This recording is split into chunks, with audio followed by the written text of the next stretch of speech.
Selamat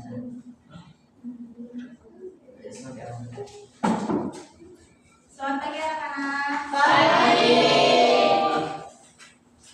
Berdoa dulu. Siap, terus. Berdoa dimulai. Bismillahirrahmanirrahim.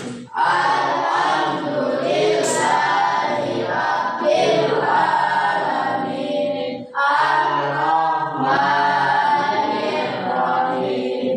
Maliki yaumiddin. Iyyaka na'budu wa iyyaka nasta'in. Ihdinas siratal mustaqim. Siratal ladzina an'amta 'alaihim ghairil maghdubi 'alaihim waladdallin. Amin. Rabbi zidni ilma warzuqni fahma. Amin ya rabbal alamin. Berdoa selesai berisalah seanak ibu. Pagi, Ibu awali. Assalamualaikum warahmatullahi wabarakatuh. Waalaikumsalam warahmatullahi wabarakatuh. Ada yang nggak masuk hari ini? Tidak. Ibu absen dulu ya. Kevin Bagas Saputra, Hadir. Muhammad Nesya, Hadir. Charles, Hadir. Sheryl, Hadir. Anissa, Hadir. Rehan, Hadir. Mirza, Aprilia, Bella, Ulfia.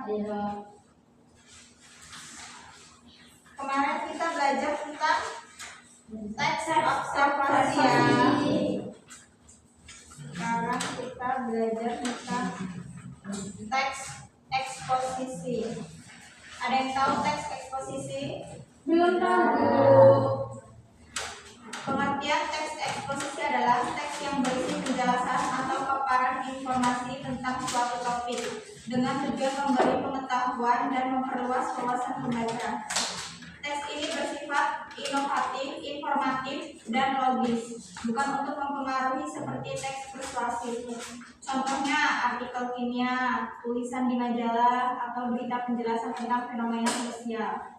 Tujuan teks eksposisi adalah untuk menjelaskan atau memaparkan informasi secara objektif agar pembaca memahami suatu masalah atau topik dengan jelas.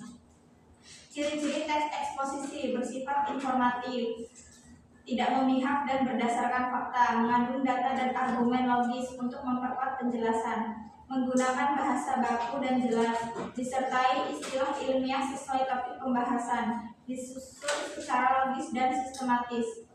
Struktur teks eksposisi ada tesis, argumentasi, dan penegasan ulang.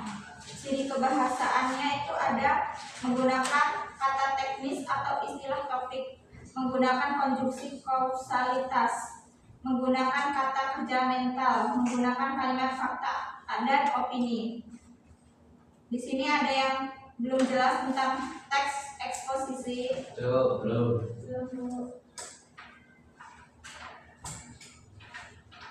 Teks eksposisi ini seperti kita membaca koran. Jadi kalau kita membaca koran, kita kan biasanya di koran itu ada banyak berita ya, dari berita lowongan pekerjaan, berita orang kecelakaan atau berita orang hilang. Nah, itu contoh teks eksposisi. Ini ada contoh singkatnya, contoh singkat teks eksposisi. Manfaat membaca buku.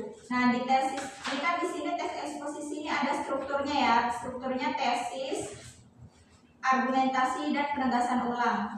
Di sini Ibu ada contoh singkat manfaat membaca buku. Tesis ini membaca buku merupakan kegiatan yang sangat penting bagi perkembangan pengetahuan dan kepribadian seseorang. Ini termasuk tesis. Membaca buku, kegiatan yang sangat penting bagi perkembangan pengetahuan dan kepribadian seseorang. Dengan membaca, seseorang dapat membawa wawasan, memperkaya kosakata, dan mengasah kemampuan berpikir kritis. Selain itu, membaca juga dapat mengurangi stres dan peningkatan empati terhadap orang lain. Ini termasuk dalam struktur argumentasi. Oleh karena itu, kebiasaan membaca harus terus ditanamkan sejak dini agar masyarakat menjadi lebih cerdas dan berwawasan luas. Ini penegasan ulang. Di sini masih ada yang kurang jelas atau ada yang mau ditanyakan?